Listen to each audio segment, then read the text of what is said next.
জয়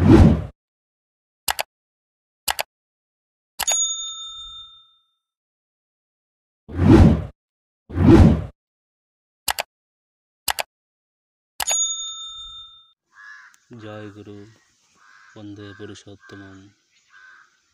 ঠাকুর ধরলে যে কত শান্তিতে থাকা যায়, সেই শান্তির এমন শান্তি পৃথিবীতে আর হয় না। আমরা সব কিছু করতে পারি, মানে বিজ্ঞানেও সমস্ত কিছু বেরিয়েছে যে মানুষের শরীর কী করলে ভালো থাকবে, ডাক্তাররা বলে দেয় কী করলে ভালো থাকবে, সব কিছুই বেরিয়েছে। শুধু একটা জিনিস এখনও তৈরি করতে পারেনি, বিজ্ঞানরাও পারেনি, এটা কেউ তৈরি করতে পারেনি, যে মনকে কী করে শান্ত রাখা যায়। সেটা একমাত্র মনকে শান্ত রাখার জন্য একমাত্র ঠাকুরের নাম ধ্যান করলেই মন একদম শান্ত থাকবে। সমস্ত কিছু থেকে, ভাবনা চিন্তা থেকে মন খুবই শান্ত থাকবে। এটা একদম ঠাকুরের নামেই হয়, এছাড়া কোথাও আর হয় না। ঠাকুর ধরলে যে শান্তি পাওয়া যায় পৃথিবীতে, সে শান্তি আর কোথাও মেলে না।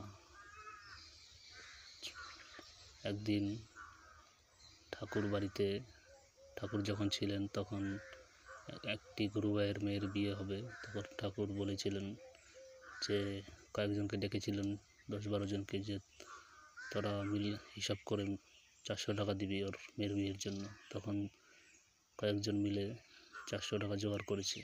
তখন আরেকদিন সেই লোকটি, যে ঠাকুরের বলে দিয়েছে বিয়ের অর্ঘ্য দেবে, সেই লোকটি হঠাৎ উঠোনে পড়ে গিয়ে সে হঠাৎ মারা গেল। তখন তার ছেলেটি ঠাকুরের কাছে দৌড়ে গিয়ে জিজ্ঞাসা বলল ঠাকুরকে যে আমার বাবা তো মরে গেছে।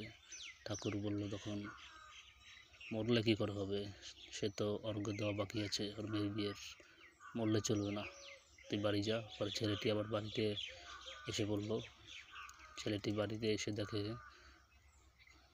তখন ঠাকুর আবার বলেছে তার পার্শ্বদের যে তোরা গিয়ে ওকে ধরে নাম করবি।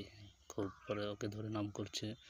তখন ছেলেটি বাড়ি গিয়ে দেখে ছেলেটির বাবা বেঁচে উঠেছে, বেঁচে উঠে আবার জল খাইতে যাচ্ছে। তখন ছেলেটি আবার তার বাবার ঠাকুরের কাছে গিয়ে বলল যে বাবা বেঁচে উঠেছে। তখন ছেলেটি বলল সেই ঘটনাটা ঠাকুরকে। তখন তার বাবাকে নিয়ে আসলো ঠাকুরের কাছে। তখন তার বাবা বলে, তুই কেমন করে ব্যথা পেয়েছিলি? বাবাটি বলল, আমি উঠানে স্লিপ খেয়ে পড়ে গেছিলাম, তারপরে আমি দেখছি যে আমি আকাশে আস্তে আস্তে উপরে উঠছি, তখন একটা কুয়াতে পড়ে যাচ্ছি। কুয়াটা অন্ধকার হয়ে গেছে। তখন ঠাকুর, কেউ যেন একটা লাইট ধরলো, তখন আলো হলো অন্ধকারে। তখন ঠাকুর হাত ধরে সেই লোকটিকে ফিরিয়ে আনলো। তাহলে ঠাকুর চাইলে সব পারে। ঠাকুরের পৃথিবীতে এমন কোনো শক্তি নেই যে ঠাকুরের সেটা নেই। ঠাকুর সর্বশক্তির অধিকার। ঠাকুরই গুরু ব্রহ্মা গুরু বিষ্ণু গুরুদেব মহেশ্বর। ঠাকুরই সমস্ত শক্তির অধিকারী। ঠাকুর চাইলে সব পারে। বিধাতাই বিধাতার লেখাকে খণ্ডন করতে পারে। তখন ঠাকুরের সেই লোকটি অর্ঘ্য দিবে, সেই জন্য সেই লোকটি বেঁচে গেল।